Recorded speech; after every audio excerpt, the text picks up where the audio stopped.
guys, part 2 ya. Tadi habis memori, lanjut deh. Oke, lagi bagian mana ya? Intinya itu ya, maksudnya tadi apa? Yang di highlight sentence-nya apa? Yang apa, semakin kita baca tuh makin kita banyak memahami, kita tuh banyak gak tahu. Ngerasa nggak tahu. Itu menurut aku make sense banget sih. Karena aku pribadi kalau misalnya kadang aku belajar sesuatu, padahal bisa aku subjek math. Tapi kalau misalnya aku belajar lebih deep lagi, ternyata ada sesuatu yang new gitu. Nah menurut aku itulah ketidaktahuan itu aku dapetin. Makanya ngerasa dengan banyak yang aku baca, ya aku bakal lebih tahu lagi.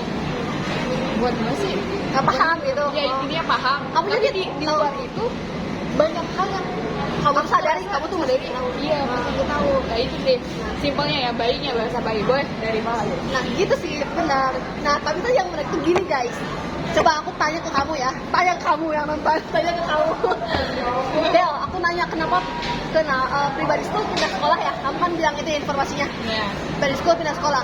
Nah akan muncul pertanyaan yang lain. Yang pertama adalah kapan dia pindahin sekolahnya kan, kapan pindahnya, terus kenapa tanah yang itu bisa didapetin sama orang pribadinya, terus abis itu kenapa harus pindah sekolah ya kan, dan masih banyak pertanyaan yang lainnya gitu yang bakalan muncul. Nah itu salah satu mungkin yang bisa kita bilang apa ya, alasan kenapa membaca itu disebut dengan kita jadi banyak ketahuinya, Karena banyak pertanyaan yang muncul.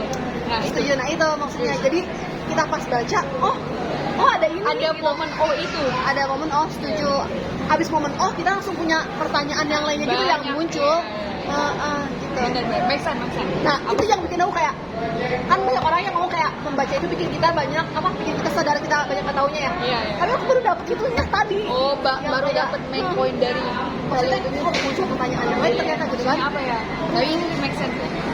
Jadi semakin banyak pertanyaan yang muncul di kita ya. Karena dengan banyaknya pertanyaan berarti ya itu tanda kita nggak Banyak ketahuinya. ya nggak tahunya. Makanya sentence tadi Make sense banget gitu. betul sip Pak. Nah itu menarik juga loh, ada obrolan gini. Bisa kita sambil nungguin ini bunyi ya, kayaknya itu punya kita deh. Soalnya itu udah kelihatan warna-warnanya. Cuman belum ada ini yang udah kejunya kayaknya. 3 cuan guys, for your information. Lapar, ini jam berapa? Jam 8, jam 9. Oh my god. Oh yang menarik juga gini tadi kita bahas ya. Kan ada orang yang baca, harusnya kan orang tuh jadi menambah ketidaktahuannya, akhirnya dia jadi orang yang rendah hati ya. Oh iya. Tapi ternyata ada orang-orang yang semakin dia membaca, dia malah semakin arogan. Dia semakin arogan, merasa dirinya paling tahu gitu. Dan akhirnya dia itu nggak nambah pengetahuannya dari membaca malah. Karena dia cuman